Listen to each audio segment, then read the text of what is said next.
That's what he didn't kill himself. New York City Metropolitan Correctional Center during his time there.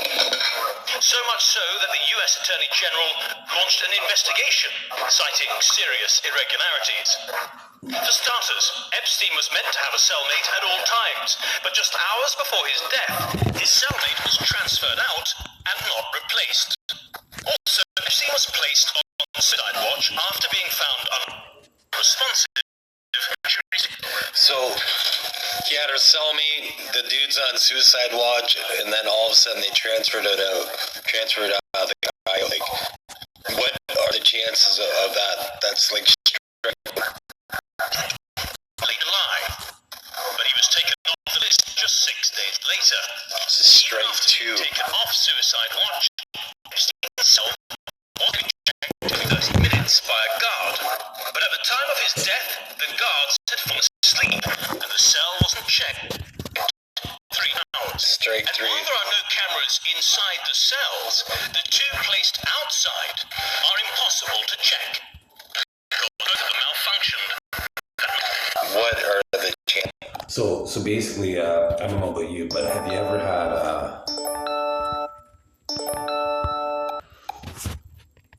had two light bulbs blow at the same time, or two, like a TV and a radio go out at the same time without a lightning storm? The odds of that are remote, like must be 1 in quadrillions. This is both a malfunction, and coincidentally enough, so then Trump tweets that the Clintons had something to do with Epstein's death, and once again, the two surveillance cameras just both happen to malfunction. This is a man that has like CIA clearance briefings every single day, the Clintons. He's a powerful man. Like, so first of all, like the quick recap, reading between the lines, is the cellmate was moved the day of. He was taken off suicide watch only after 6 days, and then both cameras malfunctioned, and the guards fell asleep while both cameras happened to malfunction. And the president, who would know of any covert operations probably on the United States soil, said that it was the Clintons, linking the Clintons to the death of Jeffrey Epstein. And a pathologist, as you're about to see, believes that Epstein died from unnatural causes. Now, New York's chief medical examiner did conclude that Epstein killed himself, but a second pathologist, Michael Bateman, hired by Epstein's brother, concluded he had been killed. Bateman was working with forensic pathologist Cyril Weck, who told our program he also believed the evidence pointed to a homicide. He has a fracture of the hyoid bone. This is a delicate U-shaped bone, the base of which faces anteriorly, located high up in the neck underneath the mandible. And then he has bilateral fractures of the thyroid cartilage, the Adam's apple, one on the right and one on the left. He did not suspend himself. He was what I call a lean into suicide. The body was found with the feet on the ground, the knees down, almost touching the ground, and Epstein leaning forward. You do not get these fractures even in hanging suicides, certainly not when someone simply leans forward. I believe that Jeffrey Epstein died as a result of homicide, ligature strangulation to be precise, and that it was not a suicide.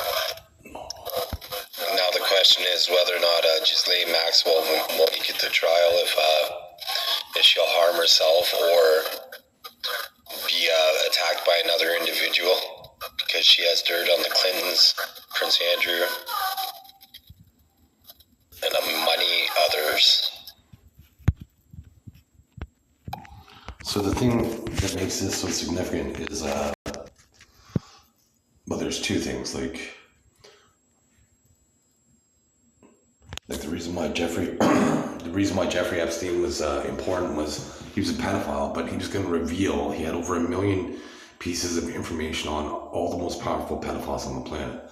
So for him to die suspiciously, they killed him to try to suppress the evidence, right? So Donald Trump said that he was that was part of his campaign promise to reveal the Jeffrey Epstein files, because the FBI has 1 million pieces of information to catch all the pedophiles on the planet. We get every single one of them that ever visited Jeffrey Epstein's island. And with my technology, Wi-Fi, paper currency, it stops the bribe. So I'll just show you here. I'm posting this today because Donald Trump's in Canada for the G7 summit. So let's see. Trump campaign promise to release. This is one of the reasons why I kind of endorsed them. Epstein files. And Americans, they don't know their history.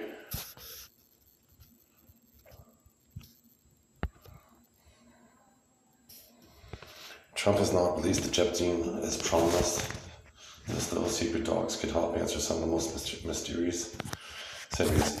So what Americans don't realize is basically my subconscious, I'm Christian Eric Arnie Meyer, my subconscious mind controls the planet. And in the States right now, they're protesting no kings. You fucking ungrateful son of a bitch motherfuckers. First of all, you lost the Korean War. Why do you think there's the North Koreans and South Koreans? You lost the Korean War. Then you lost the Vietnamese War. Then I was born in 1977. Then you didn't lose a single military campaign since then because of my technology. You couldn't even hit the broadside of a fucking barn. But then now I can make it so you can fucking land a missile in a window, and you think you're not gonna have a king. I'm gonna liquidate your economy. I own your economy. So bye-bye fucking Apple, bye-bye IBM, bye-bye Dell, bye-bye Gateway, bye-bye Meta, bye-bye Alphabet. I'm gonna, those are $1 trillion companies. I'm gonna liquidate all of them. Once I have my kingdoms, I'm gonna liquidate all of them. You don't want a fucking king, so you wanna be in front of my shield rather than behind it, you fucking arrogant motherfuckers. You don't know your history. The fucking Brits we seized and we burnt the White House in 1812. You know, you think you got independence, you won independence. The Brits were the superpower on the fucking planet. It'd be equivalent to, let's see, the 40th largest military. Let's see how big the Americans were. It was the Spanish Empire, the French Empire and the Spanish Empire, simultaneously going against the Brits. That's the only reason why fucking the Americans won independence. Let's see. How big was American military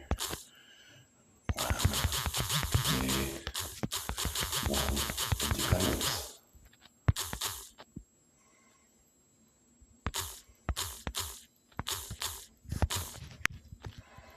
In the world, ranking. Let's see. You guys don't know your fucking history. So 19th in the world. 19th in the world. You fucking son of a bitches. You're the most arrogant fucking country on the planet. You were 19th in the world and you thought you could fucking take out the #1 fucking guy on the planet. You fucking, the only thing that saved your ass was the Atlantic Ocean and the Pacific Ocean and the fucking French and Spanish Empire. The second and third biggest fucking most powerful countries at the time. You fucking arrogant country. 19th on the fucking planet. Before I was born, America, I'll just show you right now. Before I was born, you guys are fucking parasites. Let's see. America, USA medal standings in 1976, the year before I was born. 1976. You were third in the world. Third in the final. I'll show this. You boycotted the 1980 Olympics because it was in Moscow. So when I was 7 years old, 1984, you were now first in the world because of my fucking biology. For the first time since 1980, 1968, the U.S. top medal country. We're first in the world because of my fucking biology. You ungrateful son of bitches. You ungrateful son of bitches. It's all because of my fucking intellectual property. My fucking intellectual property that gave you, like, made you fucking great. You know, Canadians were worth $300 more than fucking Americans before I was born. And somehow Brian Mulroney fucking sabotaged Canadians. That's the only reason why you're rich right now, is the fact that I fucking exist. Fuck yous. Fucking release those Jeffrey Epstein files, Trump. That's why you got elected. That's why you got elected. That's why I fucking endorsed you.